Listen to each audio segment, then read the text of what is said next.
What is up, everybody? Welcome to another edition of the Touchline Talk Show. Thank you so much for tuning in.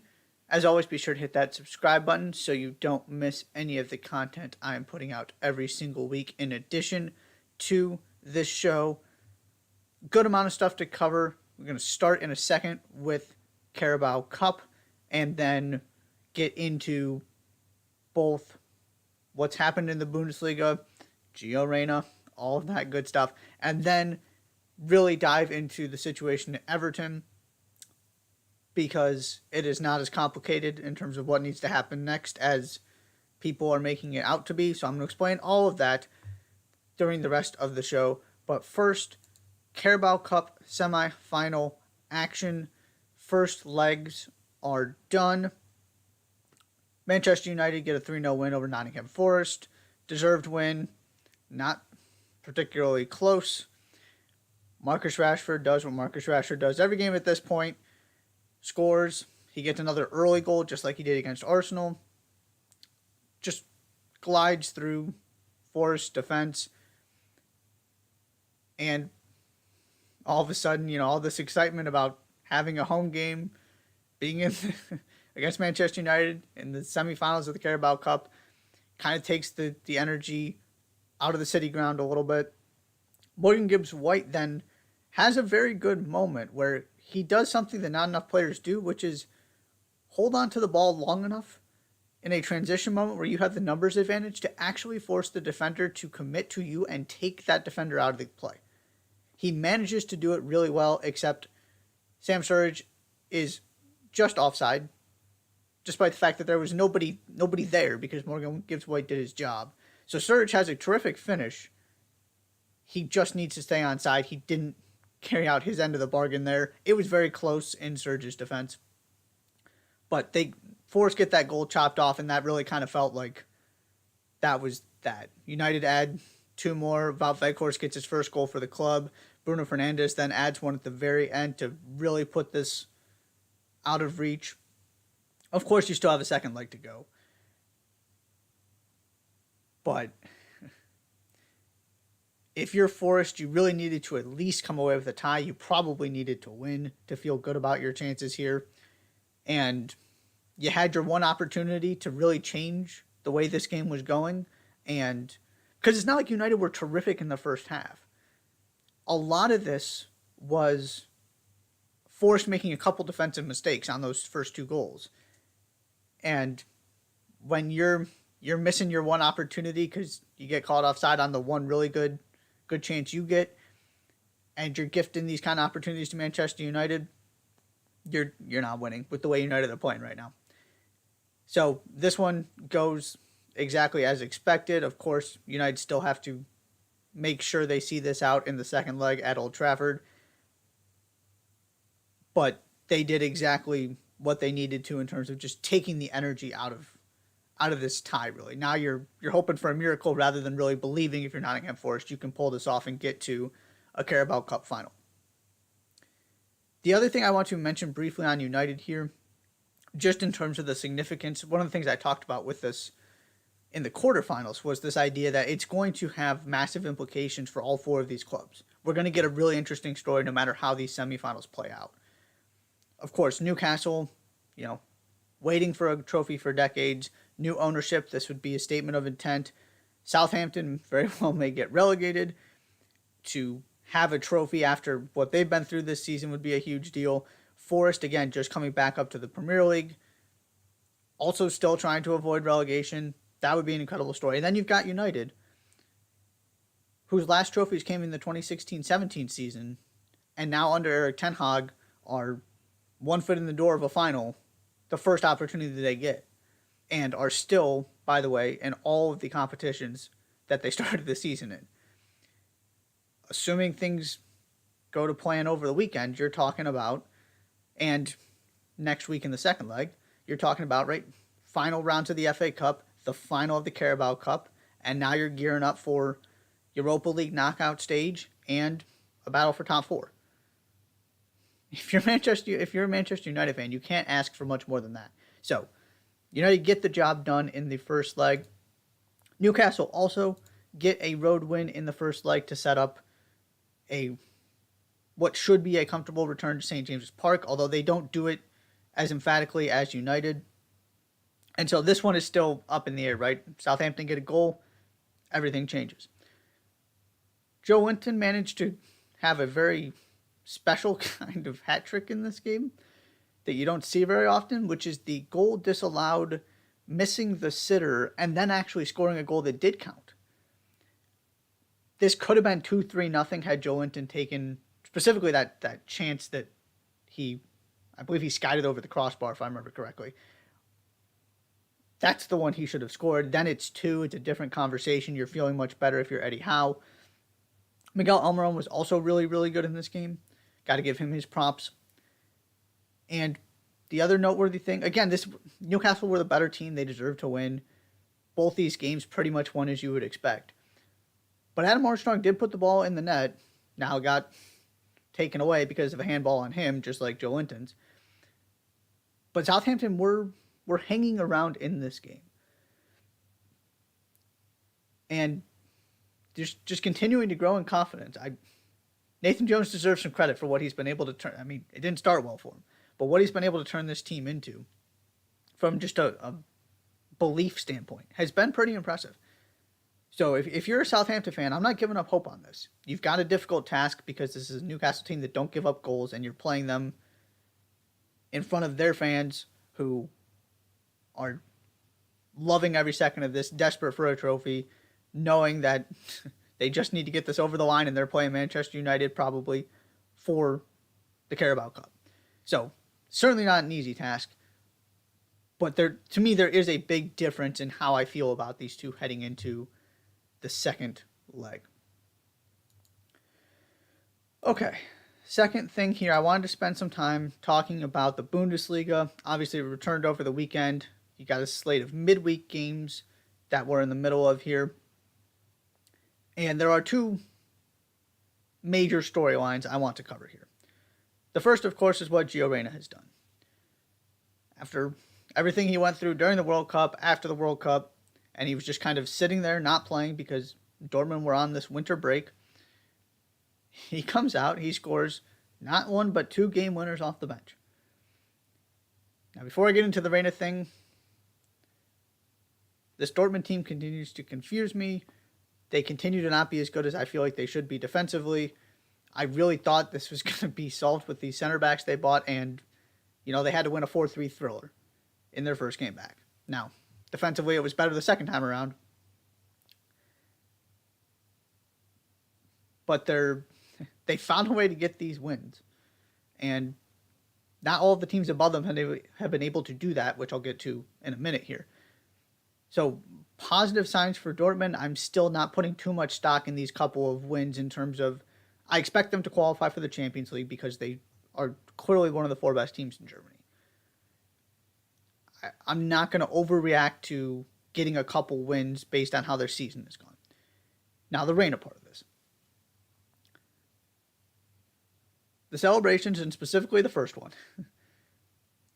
You can read all kinds of stuff into that. It certainly seemed like he was trying to imply some things with the celebrations he chose, the connection to Memphis Depay, the connection of what Greg Berhalter said about Memphis Depay, all of that.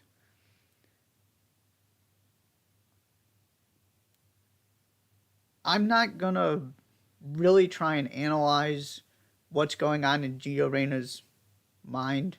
I have a personal philosophy that I don't do that. I inherited it from my father, and I believe in it. It certainly seemed like this was a shot at Greg Berhalter. Maybe it was, maybe it wasn't. That's not really what I want to talk about here. I want to talk about kind of the reaction to this and putting this in its proper context. The first thing is, if that really was directed towards Berhalter, Greg Berhalter probably is not going to play a role in the rest of Gio Reyna's career. Now, yes, there's a possibility he still gets the U.S. men's national team job. I just don't see that happening. At some point, this is, and I understand this is, these are Gio's first games back. At some point, you got to move on from this, though. From a Berhalter specific standpoint.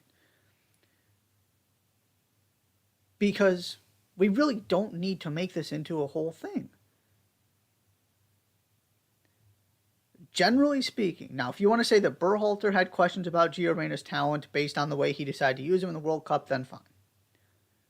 Generally speaking, though, nobody is questioning Gio Reyna's talent. Nobody is questioning that Gio Reyna should have seen more playing time during the World Cup. Nobody is questioning that Gio Reyna deserves a spot on the U.S. men's national team, or that Gio Reyna is whether Gio Reyna can play in the Champions League at a club like Dortmund. Nobody's questioning any of that. All you saw was people going to bat for Gio Reyna saying, why isn't he being relied on more? He's better than the players that are getting more playing time than him, that are getting, sent on as substitutes ahead of him. There isn't anything Gio Reyna needs to prove, generally speaking, on the field.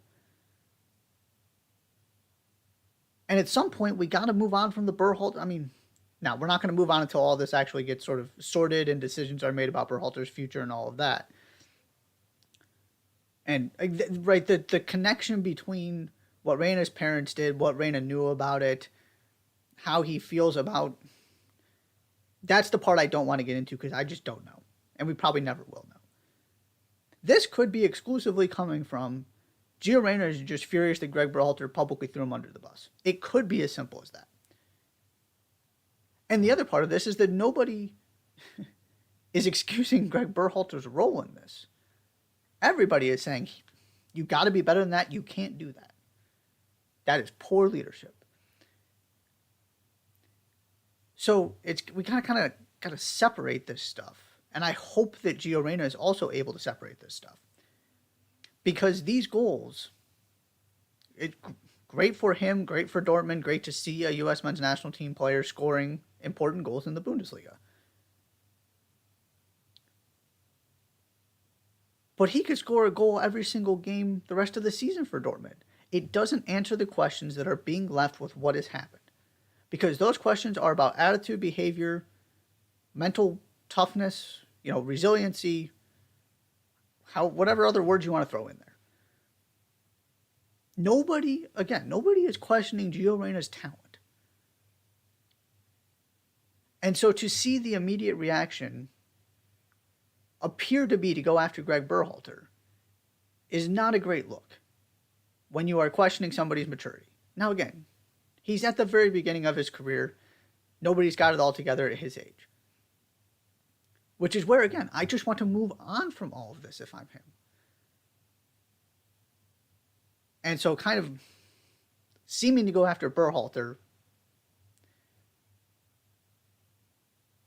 not a huge fan of it. But the bigger point that I want to get back to here is not every goal is a referendum on Gio Reyna. His performance at Dortmund is not a referendum on his status with the U.S. men's national team.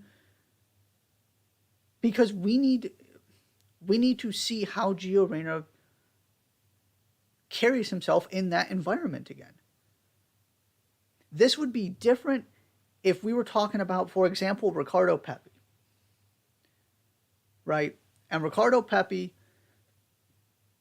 goes on an absolute tear after getting left off the World Cup roster. And it's clear, or, Paul Arriola, whoever you want to point to. And is clearly just taking going to another level and using all of that pain, that disappointment, that frustration to elevate their game and say, can't control what happened, but you can make it clear to whoever's going to be in charge of the U.S. moving forward, it was a mistake I was left off that World Cup roster. Who is Gio Reyna trying to prove that to other than Greg Berhalter? And why are we asking Gio Reyna to prove anything on the field? That's the part of this that I'm a little confused about, is that, he doesn't need to make a statement with every goal.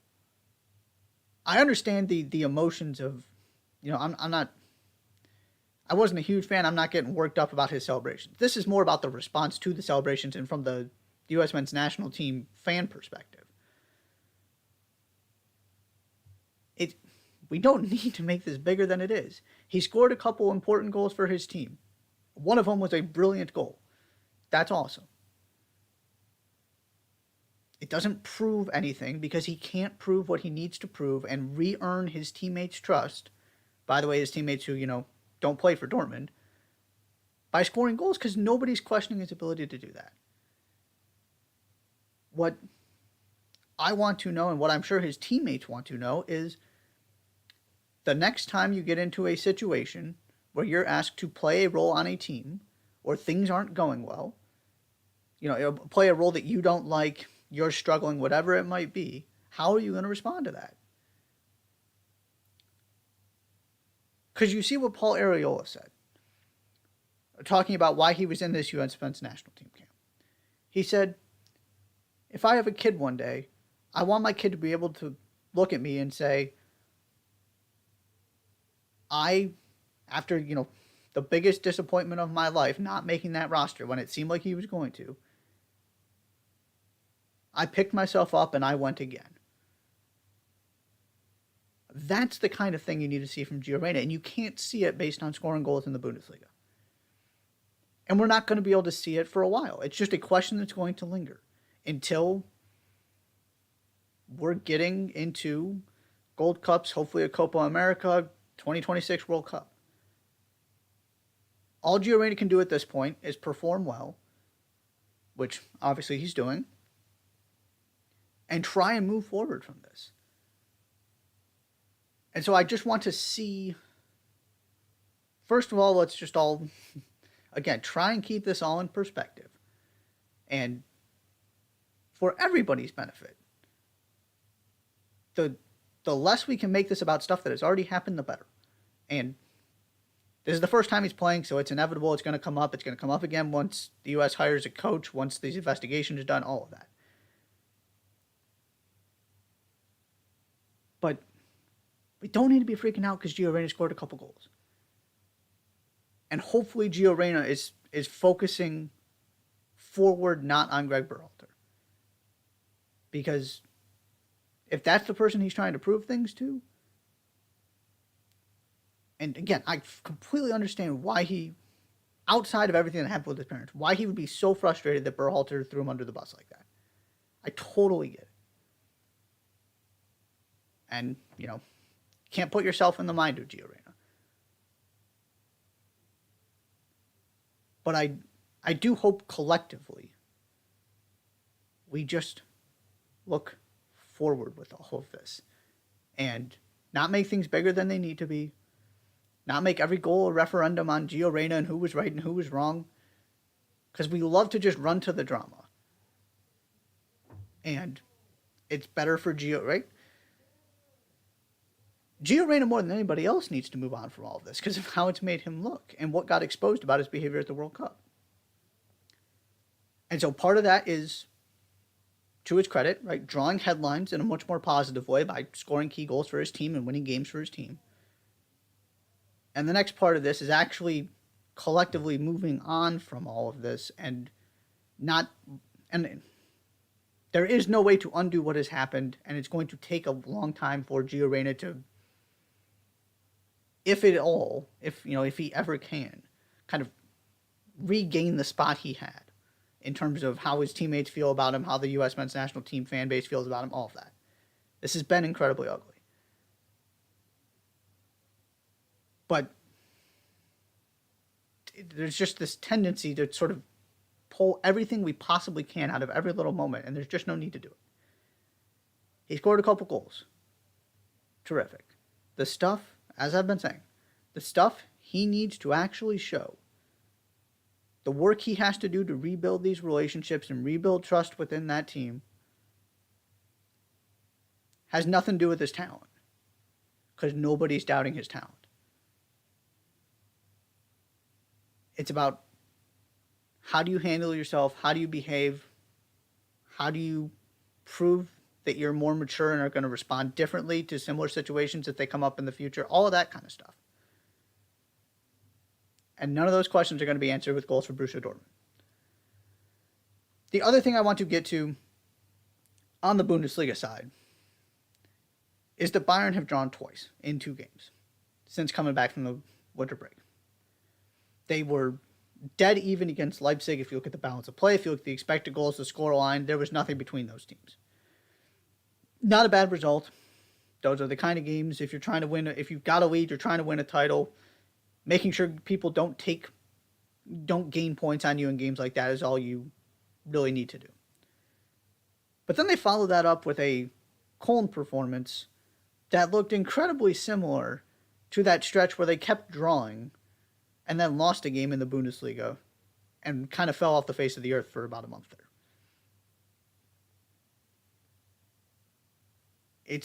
It's not that they don't dominate games. It's not that they don't create chances. They just don't create enough chances where it feels inevitable that they're going to score. And they, give up one goal. And all of a sudden, or they give up a strange second goal or whatever it might be. It's not that you look at the overall balance of play and, right there are times where Manchester City just don't do anything. Bayern are never like that. Or there'll be games, right? Spurs in the first half just don't show up. Bayern always dominate games, and they do always create chances. But usually you feel like there's this sense of inevitability with it. That they're just going to keep knocking on the door. Eventually the goal's going to come. Eventually they're going to get the winner, whatever it might be. And there was just the stretch of the season where that wasn't happening. Or they would respond once and then they would give up a sloppy goal. And until the 90th minute, it looked like they were going to lose this game at home. And then Joshua Kimmich pulls out one of the goals of the season out of nowhere. And that must have been 30, 35 yards. Drills the ball off the inside of the crossbar to get him a draw. It wasn't even that they're, the pressure they kept applying inevitably ultimately led to a goal. It was just Joshua Kimmich pulling out a miracle. So this is something I'm now very interested in again, because after they had that awful stretch, they won, they had, I think it was 8, 9, 10 games, something like that, heading into the World Cup break where they won every single one of them. They looked like Bayern again. Because they have, the Borussia Mönchengladbach game, it always seems like. They've got that weird one where they draw because now their goalkeeper, Jan Sommer, makes 15 saves or whatever. Leipzig, they can have some struggles with. Dortmund gets them from time to time. Right, they do have slip-ups. But the one thing they have been so good at is not piling bad performances on top of each other and not dropping points in, 3 games out of 5, back-to-back games, all of that kind of stuff. And they're doing that this season. And then it stopped, and now it started again. Now, Freiburg have had a rough return. Obviously, Leipzig dropped 2 points against Bayern, so they aren't 6 for 6. And so now what you have is Union Berlin are 3 points back. You got 4 other teams within 5 points, including Leipzig and Borussia Dortmund. So nobody is really putting extreme pressure on Bayern yet. And that's one of the things that Bayern have been really good about, is by the time you get into the, second, third, or second half of the season, even if somebody's close, they're always trying to play from behind. Usually it's Dortmund. And that's the same case this season. For a minute there, you had teams ahead of them, and then those teams started slipping up, and Bayern piled win after win after win, and retook control of the league. That is the one thing they have avoided, is everybody's still chasing them. But this is going to be a title race to the end if they keep this up.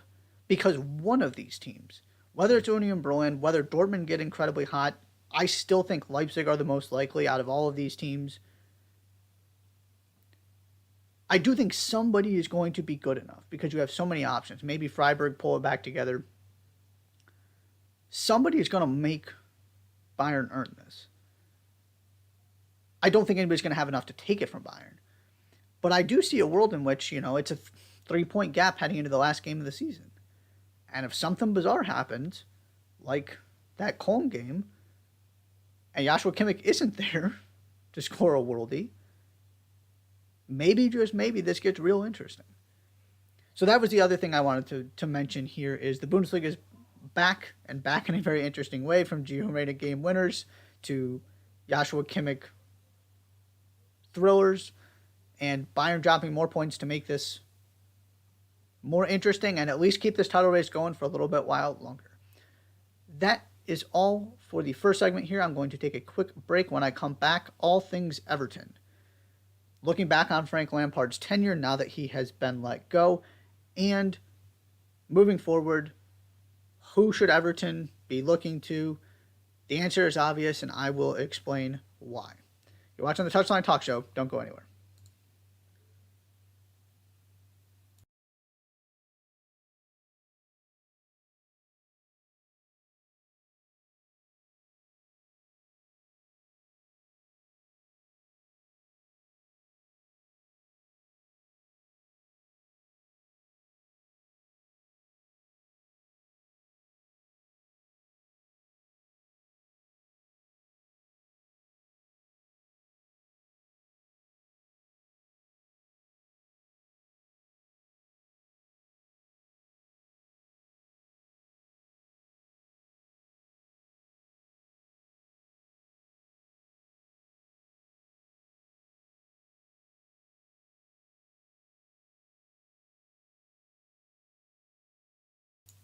And welcome back to the Touchline Talk Show. Again, be sure to hit that subscribe button so you don't miss any of the content I put out on YouTube every single week. It is time to talk Everton. If Arsenal weren't doing what they were doing, this might be the most interesting story in the Premier League this season, with the fact that, of course, in the Premier League era, Everton's never been relegated. The status of Everton as a club, all of the things that continue to happen. The most recent of which, Frank Lampard departing after they had this crucial 2-game stretch against 2 other relegation candidates, blew a lead in one game, got thoroughly outplayed in the other. And so I'm going to get into where Everton go from here next. But it needs to be acknowledged, Frank Lampard did a fine job. Not a bad job, not a great job, he did a fine job. This move also had to be made for reasons that were outside of his control. So I do want to go to bat for him a little bit. First of all, needs to be recognized the unity and belief he brought. This was a mess when he inherited it.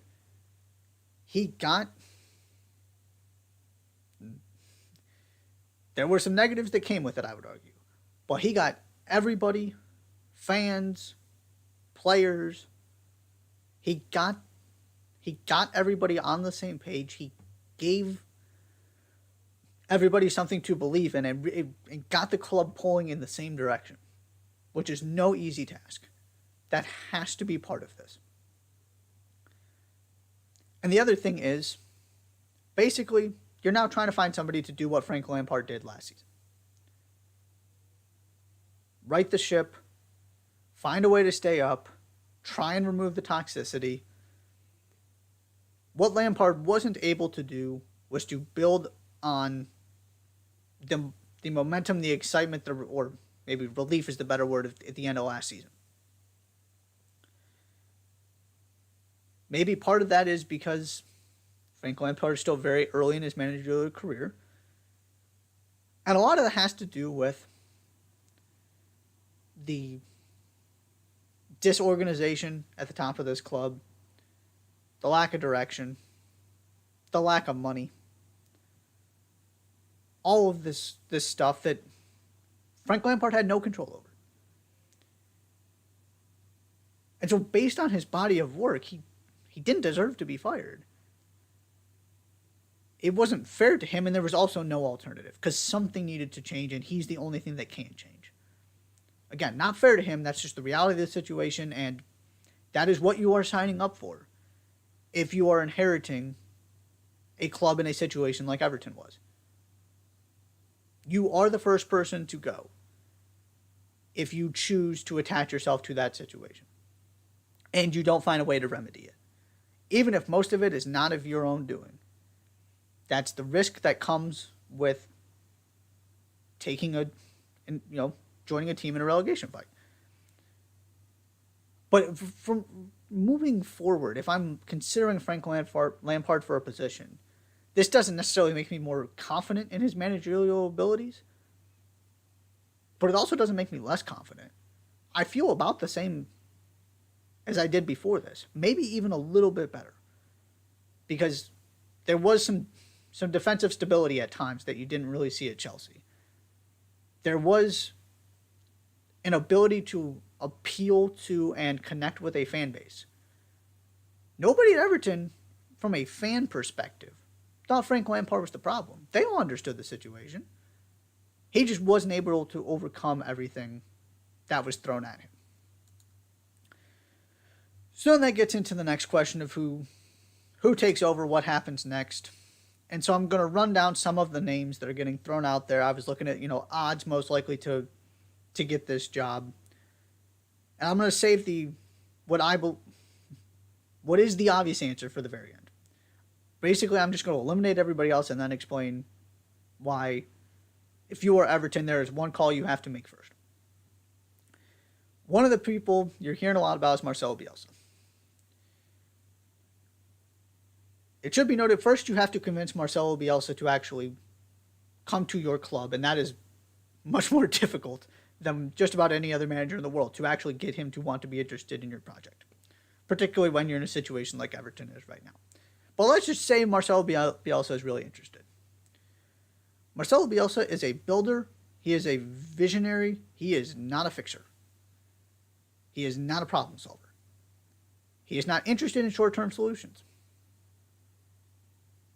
So to me, if you're going after Marcelo Bielsa, what you are saying is relegation is inevitable. We're looking long-term. We're not even trying to save this season. And if you're Everton, that is not an acceptable mindset to have. I don't care how bad it is. Until you are mathematically eliminated from being able to stay in the Premier League, you have got to make that priority number one.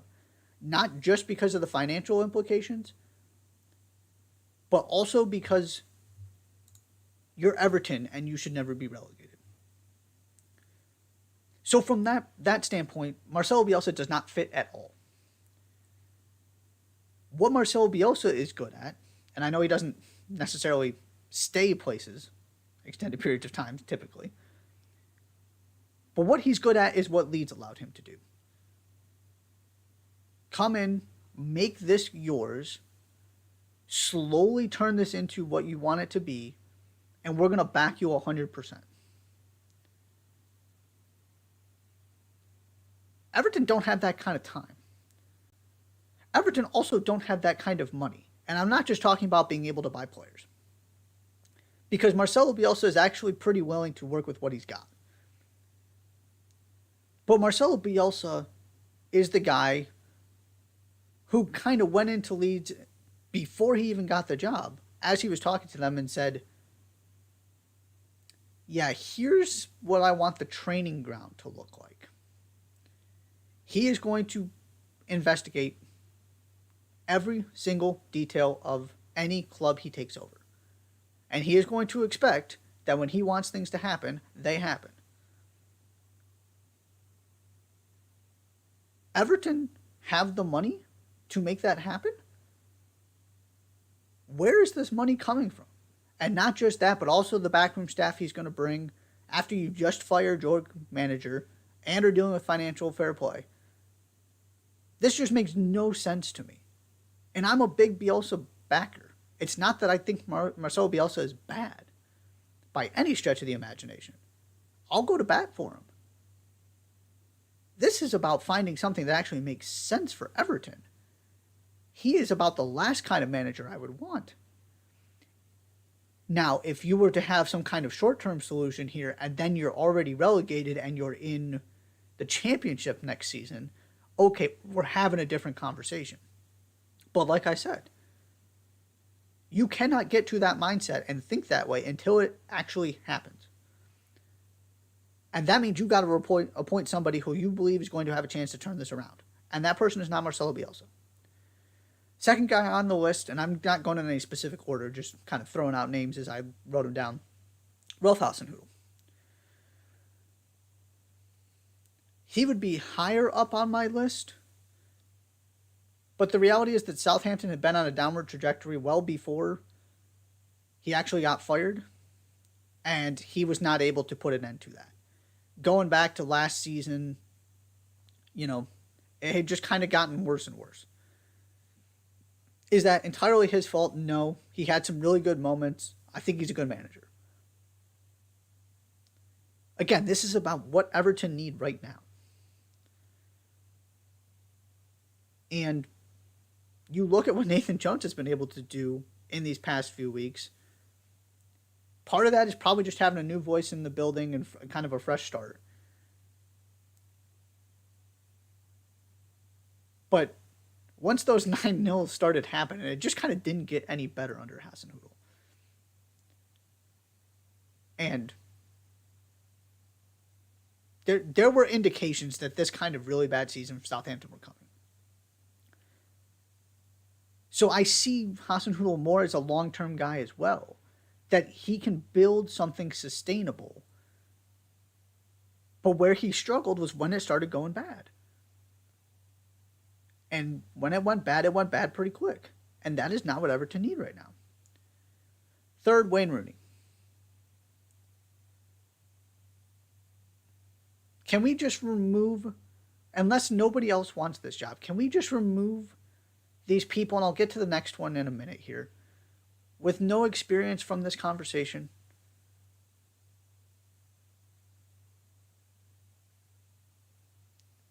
There is a reason by and large, the most successful managers in the world have been doing this for decades. And there is a reason that a guy like Mikel Arteta, who, by the way, a lot of Arsenal fans wanted fired on, I would argue, multiple occasions, spent multiple seasons at Manchester City under Pep Guardiola before getting the Arsenal job.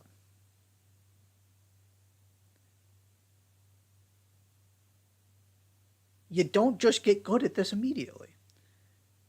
It's Gerrard, Lampard, Rooney. And Rooney's done some good things. I'm optimistic about Wayne Rooney as a manager.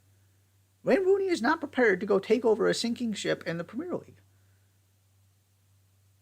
Wayne Rooney, and I talked about this when he took the DC United job, did the very smart thing. Let me actually figure out how to do this when the pressure is lower. Let me learn from the mistakes I'm going to make when there's no relegation to worry about and I'm coaching DC United. And then build myself to a point where I feel ready to take on a Premier League job or a high-profile championship job like Vincent Kompany now has. Some of this is trial and error, and you just got to learn. Again, Everton don't have that kind of time. If you were in the championship, then I would consider having this conversation.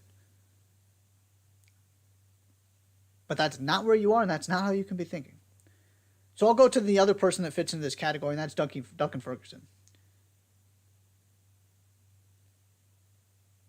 Duncan Ferguson just hasn't done this. It is way too risky right now. Again, if you are already in the championship, you're talking about, trying to get a clean start at the beginning of next season if you've been relegated. Okay, then that's a different conversation. But unless everybody else is turning you down, that's not the road that Everton should be traveling on. The other guy that inevitably gets brought up is Sam Allardyce. And this is interesting because in one sense, he is exactly what Everton need, right? Nobody is better at saving teams from getting relegated than Sam Allardyce. And that is incredibly important for a team that, again, is not going to be able to solve this by bringing in new players. Sam Allardyce raises your floor considerably. What he does not do, and why he kind of parachutes in and then leaves, is that he does not raise your ceiling, in addition to any fundamental issues you might have about the way his teams play. I'll address that with the final guy I'm going to get to in a little bit.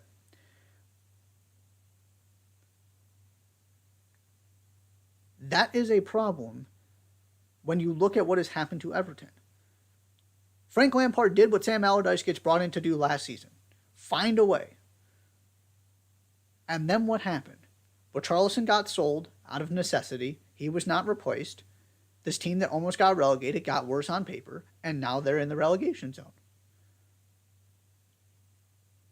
Even if you get saved one more time, you're going to be right back in the same spot again at this point next season. You've got to find a balance between being able to do this now and have hope of staying up, and also being prepared to fix the long-term problems. You can't just be continuing to look for short-term solutions. So I'm not here for Sam Allardyce either. Unless you are incredibly, incredibly confident he keeps you up, and that your options are going to be much better to attract somebody more qualified for a long-term project once you know that you're safe. If you are going to intentionally bring Sam Allardyce in on for a short term for the end of the season and are confident he can keep you up, then I will consider this option. To me, that does make more sense than Marcelo Bielsa. Not because I think Sam Allardyce is a better manager than Marcelo Bielsa, but because you have got to look at this situation. This is too important to just kind of view generically. Everton are different. They've got to think about this differently. Which leads me to what I believe is the very obvious answer here, and that is Sean Dyche. For some reason, people seem to be freaking out about the idea that basically Sean Dyche got Burnley relegated. Now, there's also the faction of people who believe if Sean Dyche had been able to see that season out, they wouldn't have been relegated. I don't necessarily buy that. I also don't care that you can consider him responsible for Burnley's relegation last season. You know who else has gotten relegated? Marco Silva, who always got a bad rap in my opinion. I didn't understand why people were so down on him. I mean, he didn't do a great job at Everton, but look at where Everton are now. Changes a little bit now that you've got some additional context, right? Do you think Fulham care that Marco Silva has dealt with relegation? Had some, some managerial situations not go very well? Look at what he's doing. And then my personal favorite, people seem to freak out when Eddie Howe got relegated with Bournemouth. I've talked about this before. I just didn't understand why anybody was questioning Newcastle's decision to hire him. It made no sense to me.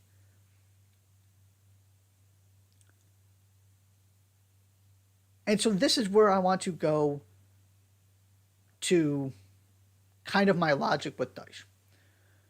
First is, similar to Allardyce, he is going to get you defensively organized. He is going to maximize that roster immediately, and there is the potential to get significantly better quickly.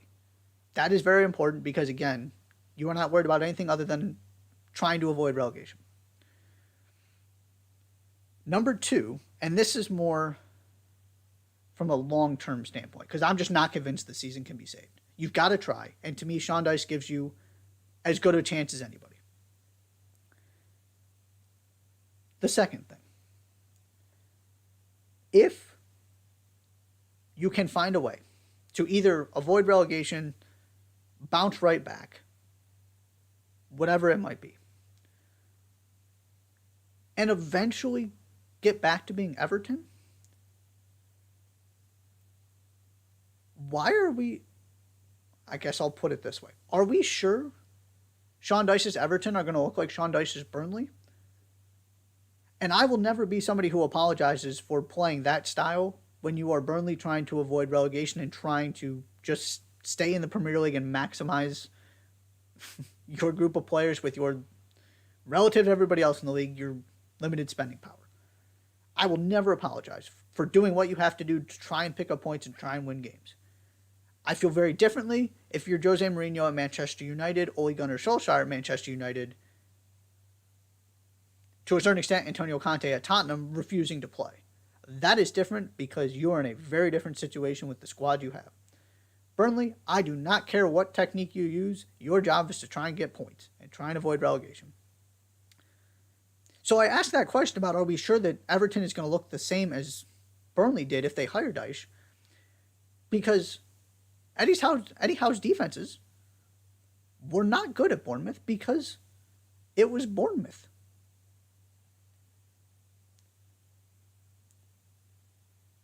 Incredibly, when he goes to Newcastle, who have the funds to go buy Sven Botman and Kieran Trippier, all of a sudden his team is, while still scoring plenty of goals, arguably the best defensive team in the Premier League.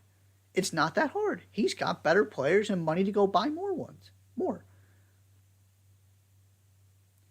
So who's to say Sean Dyche actually wants to play this way? Maybe he just looked at it and said, this is what we have to do because this is the situation Burnley is in. If you can find a way to get out of this financial mess, and we're talking, right, once the stadium is built, that kind of thing, I'm just not convinced you're going to get the same philosophy from Sean Dyche. I believe that was at least part out of necessity. So who knows what it would look like if he were to get a more talented team with more offensive firepower.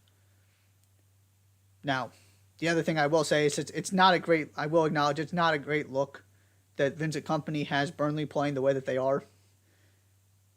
But I also think Vincent Kompany is just better at this than most people. So I'll give Dyche a little bit of a pass on that. And of course, we're going to have to see, assuming Burnley get promoted, what Vincent Kompany is able to do in the Premier League because it's a different animal. Because, by the way, and this is the other point I want to make, Sean Dyche managed 2 full seasons with Burnley in the Championship. Both of them resulted in promotion to the Premier League. If you are unable to stave off relegation, if you are Everton, your next priority has to be immediately making a push to get promoted again. Because this could turn into a Leeds United, Nottingham Forest, Sunderland, and I'm just throwing out examples. Of course, there are varying situations there and varying degrees of disaster that took place. But you've got to get right back up, because if you get back up, you give yourself an opportunity. And that might be all Everton need. If you can kind of reset yourself financially, this is a massive, massive club. So again, the person best prepared to reorganize this thing on the fly and get them ready for a championship season next season is Sean Dyche.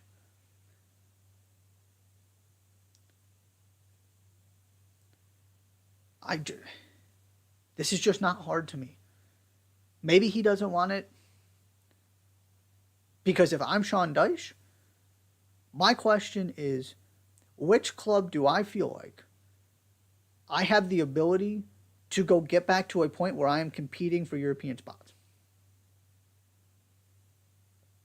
I'm not taking a job that I don't feel like I can do that at. Maybe not immediately. But if I see a way for that to happen, then I will consider it. He's too good to just take any job. If I'm him, I am more than happy to wait it out until I'm going to be picky. I'm more than happy to wait it out until I believe I have something I can make sustainable. Because nothing happening, again, in defense of Frank Lampard, nothing happening at Everton right now is appealing if you're a manager who's got to deal with all that nonsense. So I'm really curious if they're going to be able to get any of these people they're targeting. And just to throw this name out there too, there is no way in the world Thomas Frank is taking that job. Why in the world would Thomas Frank leave what is, I would argue, the single comfiest position in the Premier League right now to deal with this? And I say comfiest because he doesn't have the pressure of expecting to win every single game like Guardiola. There's frustration at Liverpool. There, at least you can find people who think they should move on from Jurgen Klopp. They're few and far between, but I do think they exist. Arteta is really safe right now because of what he's doing this season, but don't tell me that's been comfy for him. That fan base has been coming after him for multiple seasons until he started doing what he's doing this season. There's nothing comfy about Spurs. You can keep going down the list. What Thomas Frank has found is a club that doesn't expect all that much, but gives him the resources, the analytical department, right, the scouting to overachieve and to maximize everything he's got at that club. They can finish 15th next season. They know they've got a really good thing in Thomas Frank. They know they got a really good thing going, and he knows they have a really good thing going. If I'm him, I'm only leaving for a job that I feel like I can get to the Champions League with. Everton's not that job.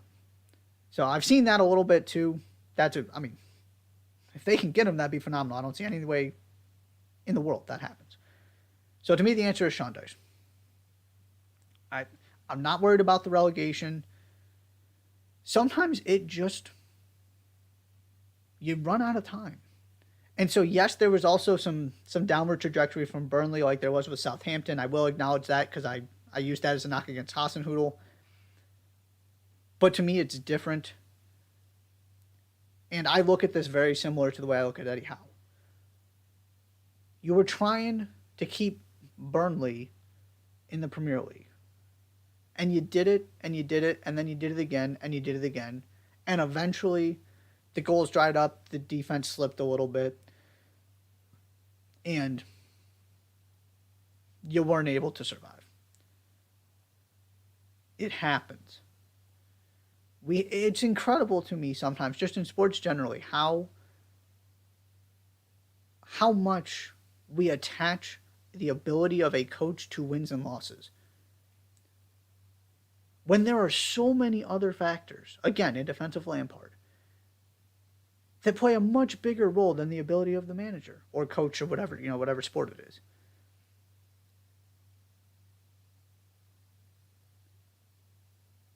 Coaches are just the ones that are easy to remove, and so sometimes they take the fall, fairly or unfairly.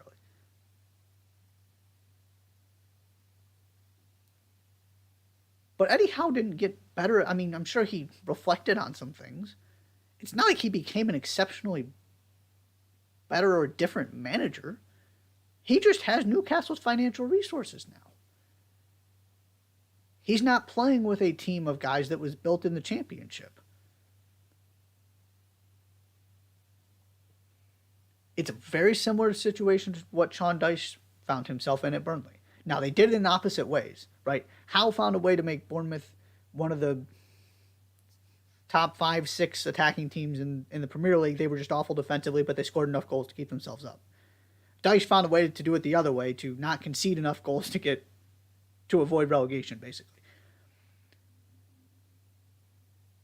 But the question you have to always ask with coaches, and this is how I will forever evaluate them. What did you do relative to expectations and what you were working with? Sean Dyche massively overachieved. Eddie Howe massively overachieved.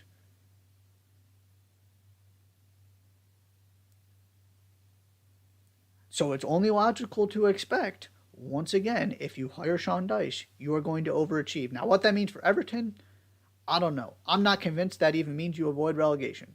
To me, it is that bad. That squad is that bad. But you got to give yourself a chance, and you have to be realistic about the fact that you have to swing for the fences to avoid relegation while also making sure you're in an okay place if it doesn't work. That's a really difficult needle to thread, and Dyche threads it perfectly. He works magic in the Championship. He was too good in the Championship for us to actually see it all that much because he just got himself promoted every single time. And then he stayed in the Premier League. But I have more faith in him in the Championship than anybody else. I have more faith in him saving this season than anybody else. The context of the situation has to matter. The context with which you are seeing how these coaches work in their track record has to matter.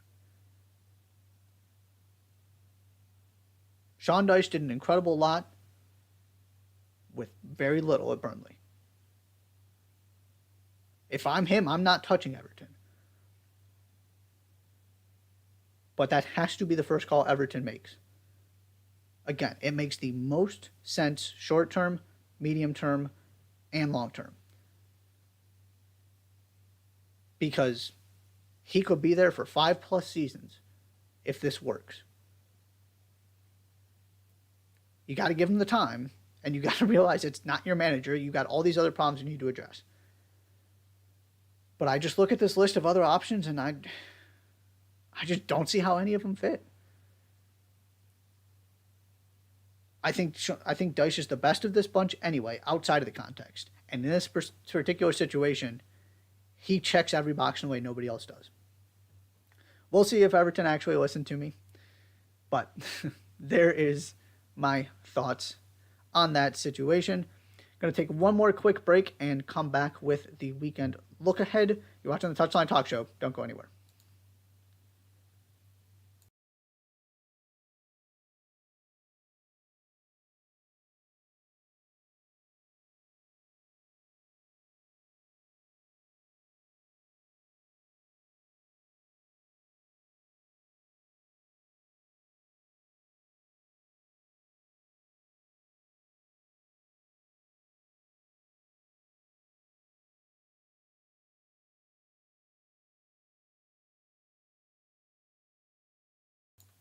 And welcome back to the Touchline Talk Show one more time. It is time for the weekend look ahead. Starting, of course, in England, FA Cup weekend. So I'm just going to highlight a couple of the bigger matchups. There are some very interesting ones that are not as high profile. So I'm going to kind of focus on the bigger events, if you will. Of course, that is topped by Arsenal at Manchester City on Friday. Not only is this the first time these teams play this season, not only is this, coming right before they start meeting in the Premier League. Not only is this a matchup of the two best teams in the league, in my opinion. This is also going to determine which of these teams is still in a cup competition this season. And that should not get lost in this. One of these teams is going to be in the FA Cup, and the other one's going to be completely out of the domestic cup competitions. That's part of this too. City have it at the Etihad, and if you're Manchester City, certainly you haven't given up on the Premier League. But your best chance at getting silverware and of course you haven't given up on the Champions League either, but your best chance of getting silverware is winning this competition. If they lose this game, there's a very real chance they end up with nothing this season. So there are all kinds of ramifications here outside of just it's going to be really interesting and exciting to see these two teams finally play each other. Then you got Liverpool at Brighton on Sunday. Brighton seemed to have Liverpool's number a little bit. Does that? Actually, I believe that game's at Anfield. I apologize. I think I wrote that wrong. I could be wrong on that, but I believe it's at Anfield. Can Liverpool get some revenge here? Can they kind of get something going? Brighton, again, hanging around in the European places conversation. There aren't that many teams you're scared of left in this cup. Could this be a bizarre season where Newcastle win the League Cup and Brighton win the FA Cup or something like that? The more Big Six clubs get knocked out, the more this opens up for a team that is capable of beating anybody like Brighton. And then, of course, always have to mention Sheffield United at Wrexham. Wrexham still going strong in this competition, so if you want to see them, that game is there for you to check out on Sunday. In Spain, I'm going to focus on La Liga. You're still got some Copa del Rey games. But over the weekend in La Liga, Barcelona at Girona on Saturday. Real Sociedad at Real Madrid on Sunday. Sociedad gave Barcelona a run for their money in the Copa del Rey this afternoon, Wednesday. They're having a phenomenal season. That's a game you got to win if you're in Real Madrid. It's also a game I could see Sociedad taking a point and Barcelona continuing to build this lead. I am firmly of the belief that this is slipping away from Real Madrid. They have got to answer Barcelona and keep themselves in this conversation, or else this might start really slipping away from them. In Italy, going to kind of go through, it's just a jumbled mess outside of Napoli at this point, so I'm going to mention most of the teams in that conversation for those Champions League spots.